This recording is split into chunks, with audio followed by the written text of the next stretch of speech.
Planning और एक षड्यंत्र चल रहा है कि कैसे भी करके वहाँ पे पूजा रोकी जा सके, कि किस तरह से वहाँ पे छत गिराने का प्रयास किया जा रहा है। ज्ञानवापी तहखाने में पूजा रोकने के लिए क्या हो रही है बड़ी साजिश। नमाज अदा करने के लिए आ रहे इतने मुसलमान कि तहखाने की छत में आ गई दरार।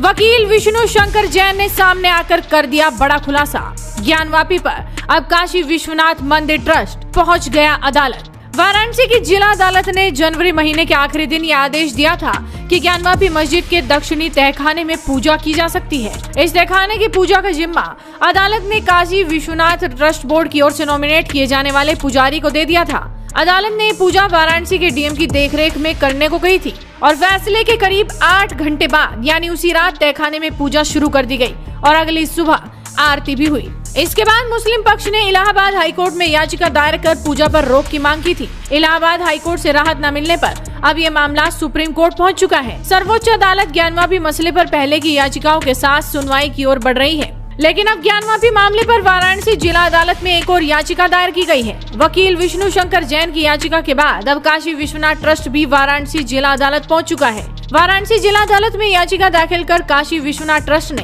व्यास जी तहखाने के ऊपर नमाजियों की भीड़ पर रोक लगाने की मांग की है। सिर्फ इतना ही नहीं, ट्रस्ट ने अदालत व्यास जी तहखाने की मरम्मत की इजाजत की भी मांग की है। कि जहाँ पे इस समय सेलार में पूजा पाठ चल रही है उसके ऊपर नमाज पढ़ी जा रही है, भारी मात्रा में नमाजी आ रहे हैं और ऐसी सिचुएशन उत्पन्न हो सकती है कि वो छत कभी भी गिर सकती है, जिससे बहुत बड़ा डैमेज हो सकता है, पूजा रुक सकती है। इसलिए हमने माननीय न्यायालय में एप्लीकेशन दी है कि वहाँ पे जो छत है उसको प्रोटेक्ट किया जाए और जो भारी संख्या में वहाँ पे लोग नमाज पढ़ने जा रहे हैं छत के ठीक ऊपर, उनकी जो क्वांटिटी है उनको कंट्रोल किया जाए, जिससे जो कोर्ट का ऑर्डर है उसकी कंप्लायंस हो सके।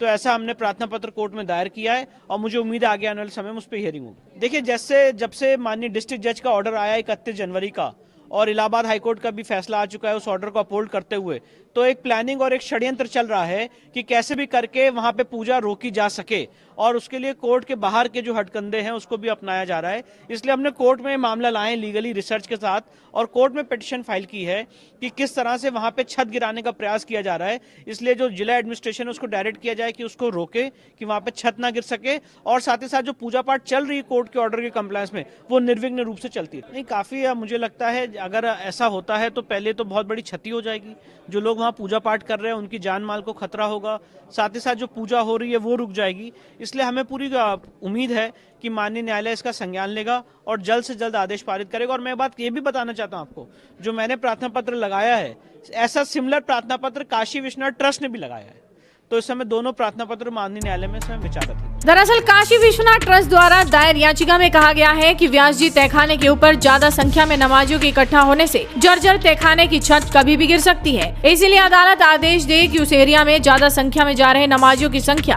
कम की जाए। ऊपर जो व्यास जी के तहखाना है उनके हिस्से के तहखाने की जो छत है उसके ऊपर किसी का भी प्रवेश वर्जित किया जाए। इसका उदाहरण पिछले दिनों देखा गया कि अचानक जो है भारी भरकम भीड़ आ गई पूजा शुरू होने के बाद नमाज पढ़ने के नाम पर। अब इतनी भीड़ को वह छत बर्दाश्त करने लायक नहीं है। 450 साल पूर्व वह मंदिर बना था कि उस हिस्से पर पूर्णतः माननीय न्यायालय जो है रोक लगाए किसी को भी जाने से, क्योंकि कभी भी कोई कैजुअलिटी हो सकती है। आपको बता दें कि जिला अदालत ने ज्ञानवापी परिसर स्थित शेष 8 तहखानों सहित संपूर्ण परिसर के सर्वेक्षण का आदेश देने का आग्रह करने वाली याचिका पर सुनवाई के लिए 19 मार्च की तिथि तय की है। और इसी बीच इस खबर ने हर किसी को हैरान कर दिया। देखना होगा कि इस मामले पर कोर्ट क्या फैसला सुनाता है। तो आप भी अपनी नजरें बनाए रखिए, साथ ही इस वीडियो को शेयर कीजिए।